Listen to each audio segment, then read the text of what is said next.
What's up, everyone? Jason Gilbo here at Fantasy Football Cafe. Taking a look at the New England Patriots today, just because they haven't received enough attention over the offseason. But I'm talking about fantasy implications, not PSI numbers, not Tom Brady. I don't care. Looking at fantasy numbers here. Another dominant year last year by this Super Bowl winning team. Ranked tops in offense, averaging about 30 points per game.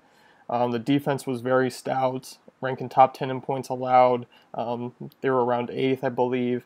And, that may not be the case this year. I think the defense is going to take a little bit of a hit in the secondary.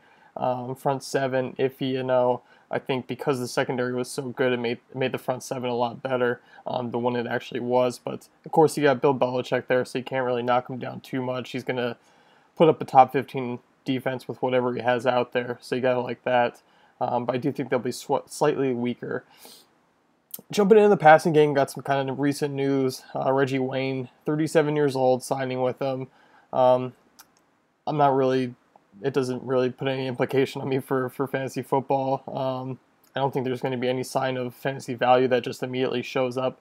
Guy's 37 years old, did not look good last season, could not get open. Was really just a waste of a body on the field last season for the Colts. And I just still think, you got guys ahead of him like Edelman, Gronkowski, and Lafell there. There's just not going to be enough for Wayne. So no need to really worry about him. Looking at the core in general, though, it's pretty decent. I think you got Lafell. You got like Lafell's upside. He posted career numbers last season.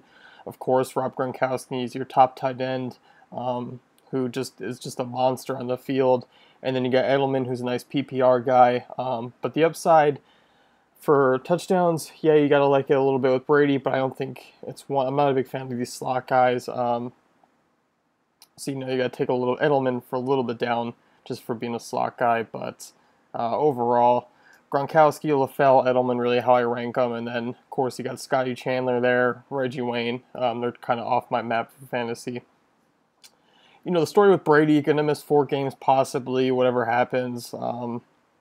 It doesn't really change my mind on him. You probably can snag him late in drafts or cheap in auctions and just stream, the opening weeks there because 3,000 yards and 25 touchdowns is what he's going to probably put up over the last 12 weeks of the season. Brady's just remained a top 10 quarterback. But now you got guys like Tannehill, Romo, Roethlisberger, Eli Manning all floating around him. And then he's kind of just dropping below them because he's playing 12 games. But you know what? Take them. You can stream Teddy Bridgewater or Andy Dalton's got a nice schedule to open up the season, and then it's pretty bad after that. But, you got guys to work with. It's a deep enough passing league where you can manage 4 weeks with an average quarterback and then have Brady going down later in the year. So, Brady's got a decent enough core, and I like him on the cheap side of things. Also, with the defense, if it allowing a little more points, you could see the Patriots involved in some more shootouts, which wasn't always the case last season, but it did happen. So the running game has been pretty crowded in the past year. It's not a real emerger, and that's probably a little different this year, actually. Ridley and Vereen are both out.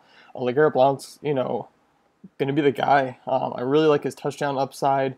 Belichick should mix in a few other backs like Gray. But I think he's going to be a touchdown machine, and I think eight touchdowns on the ground is a pretty damn good floor for him. Him and Gronk are just going to complement each other in the red zone with being big touchdown guys, helping each other out. So I really like him as an RB2. I think the touchdowns should pour on most weeks. I think you can kind of rely on that with a decent enough yardage. The guy's produced in the NFL, still at a pretty good age there, and you got like the Patriots offense, being pretty upscale in terms of scoring points. So, the Patriots may not bring sexy picks. They don't have an Antonio Brown. They don't have a Packer-style offense. But guys like Lafell and LeGarrette there and Gronkowski, great real bargain picks in my opinion. Obviously, Gronkowski's not a bargain, but Lafell and those guys are. And I think you can get them, at a pretty good spot in the draft. So. Not much has really changed for the Pats in fantasy. They're still one of the top teams to go out and take a look at.